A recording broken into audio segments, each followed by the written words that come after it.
The Euro 2024 draw was last week, and there's a certain Norway missing. After coming in third in Euro qualifiers, Norway miss out completely on the tournament. In my opinion, they're the biggest miss. I mean, they literally have one of, if not the best striker in the world. Today, my task is pretty simple. I'm gonna try and take Norway to Euro 2024. I'm sure it'll go well. We are starting completely fresh at the beginning of qualifying, so we'll see what we can do. This is our best 11. I mean, pretty good. I feel like with Haaland and Odegaard, as well as some of the players around him, we really should be qualifying, shouldn't we? I am going to go with two systems to take into qualification. We're either going to be playing this 4-4-2, which I've been using quite a bit in my Klaxvik save, or we'll be playing with this classic 4-2-3-1, Odegaard as the 10 underneath Haaland. I think either way we should be pretty good. We do have matches against Scotland and Spain first, and unfortunately Erling Haaland's hurt, so he's not here. Let's see how we do in our first matches. We actually performed pretty well against Scotland away from home. We did get the first goal through Sorloth. However, Scotland did have a pretty decent attack in the second half, and Turnbull put it past Selvig. It was a decent start to qualifying, and we should do well in the group. However, we have Spain next. Also, Odegaard was injured, so this is going to be our team to face Spain, so we're missing our two best players. Great. It was a pretty tight game, but we were at home, so we had a slight advantage. We were able to put a lot of pressure on Spain in the first half. We got pretty lucky in added time of the first half. They would give the ball away, and Strand Larsen would put it past the Spanish keeper to give us a 1-0 lead. Spain would push in the second half. However, we would score the only goal of the match, so that is a massive 3 points against probably the best team in our group. Definitely the best team in our group. And may I remind you, that's without our best players. So, I'm feeling like a pretty good manager right now. After a strong start to our qualifying campaign, I'm doing what any good international manager would do, and I'm going on holiday until our match against Georgia. Alright, against Georgia, we have our best players back. Odegaard starts as the 10. Haaland is up top. Well, both Haaland and Odegaard scored. But that wasn't good. Honestly, that result kind of screws us. Because now we have to do well against Scotland and Spain again. Alright, we are going to try the 4-4-2 in the next two matches. Against Cyprus and then Spain. Hopefully we can get 2 wins. The 4-4-2 actually played pretty well for us. Haaland was able to score a header in the first half, and then later on in the second, we saw a similar type goal. We're able to get the ball wide, get it inside, and one of our strikers can head it in. We're going to try it against Spain. We are tied with Scotland now, and a win against Spain would put us top of Group A.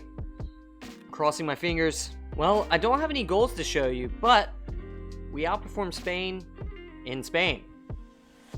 I think we're going to stick with this 4-4-2. We're now halfway through qualifying, and we sit in a qualification spot with Scotland up next. I can't math. We're more than halfway. If I beat Scotland, I'm pretty much cleared to get in, right? Alright, we're going 4-4-2 against Scotland. See you on the other side. We were the home team, so I felt like we had an advantage. However, Ryan Christie would score about 5 minutes before half. Luckily, before we even reached the second half, Haaland was able to score to equalize. Then we continued to play well, and then the second half, Sorloth. 2-1 over Scotland. Let's go. Going into our final 2 games against Georgia and Cyprus, we have a game in hand over Scotland, though we're tied on points, and we're 2 points behind Spain. We could potentially finish top. That's crazy. Also, look at us moving up 4 positions to 39th. I feel like that's kind of low. Also, congrats to Guam. They moved from 193rd to 183rd, so they're making progress. Georgia's still the only team we've lost to, so let's get some revenge. We were able to coast past Georgia in the second match against them. Melling would score within the first minute, and then Haaland would score a hat trick. We even got a red card, and we still beat them 4-1. Euros, here we come. My Norway finished top of Group A. Haaland, you might want to hire me, right? I must be doing pretty well. Some Serie A teams want me. Too bad my heart's with Norway. Alright, here we are with the official Euro 2024 draw. And with us coming in first, we're actually not in pot 1, which is a little weird. We're in pot 2. But we'll go ahead and see who we get. Oh, it could be Germany. That would be a huge one. Portugal goes to Germany. That's going to be a hard group. Maybe we get Serbia? Italy's going to go with Serbia. Turkey here. I think I would take Turkey. And that's who we get. Hopefully I don't regret saying that. Poland's going to get Switzerland. Sweden's going to get Denmark, England, and the Netherlands. That's going to be a hard one too. I think we got pretty lucky with getting Turkey. No offense to them. Oh my gosh, this group is going to be killer. Germany, Portugal, and France. Serbia and Italy are going to get Hungary. Let's see, who can we get? Croatia, we could face Spain again. Czechia is there in Belgium. I think we want to say Czechia, right? Let's hope it's Czechia. It's Belgium. That's doable though. I think that's doable. Croatia gonna go with them. Sweden and Denmark. If only we had gotten drawn with them. I know it's technically impossible. Spain's gonna go there. Czechia is gonna go in with England and the Netherlands. And soon we're gonna find our last match. Kosovo is gonna go with Germany, Portugal, and France. Let's see. Serbia, Italy, and Hungary are going to get Bosnia and Herzegovina. Let's see who we get. Turkey, Norway, it's Belgium. It's turned out being a pretty difficult group. Let's see who we get. And Scotland. So we're going to face Scotland again after a pretty close qualifying run with them. Greece is going to go in the next group. Northern Ireland in the next. And finally, England will face Austria alongside the Netherlands and Czechia. So here we have all the groups. Let's go ahead and get into the tournament. All right, here we go. First match against Belgium. Wish us luck. Well, it wasn't a good start for us in Euro 2024. Tielemans would score in the first minute for Belgium, and then we would allow another goal at the beginning of the second half. We lose 2-0. And Martin Odegaard missed a penalty in the 80th minute, so not a good start for him. Scotland were able to beat Turkey 2-1, and we face Turkey next, so we'll see who can snatch a win in the second game. Our strikers were clinical in our second match. Strand Larsen was able to score the first goal for us, and then Erling Haaland would get a brace, so we would win this match 3-1 against Turkey. In the Scotland-Belgium game, Shea Adams would surprisingly break off a corner, and he would find the net for Scotland. They would win 1-0. This group is blown wide open. A win would be huge against first place Scotland, as we would move second. We would go down in the first half to Scotland. Turnbull was able to score from a good cross from Patterson. However, in the second half, within 15 minutes, we were able to score 3 times. We go top of the group. Top of qualification, and then top of our Euro group. They should hire me, seriously. But not seriously. Okay, they definitely shouldn't hire me. I was completely wrong. We didn't even come top of the group, because we lost to Belgium in the first round. I was just so excited we beat Scotland that I'm clueless. But we have qualified for the knockout rounds, so anything can happen. Like getting absolutely trounced by France. Alright, we've simulated the rest of the group stage. Germany, France, and Portugal all go through. Italy and Serbia. Serbia, this being their first ever Euros. Great to go through there.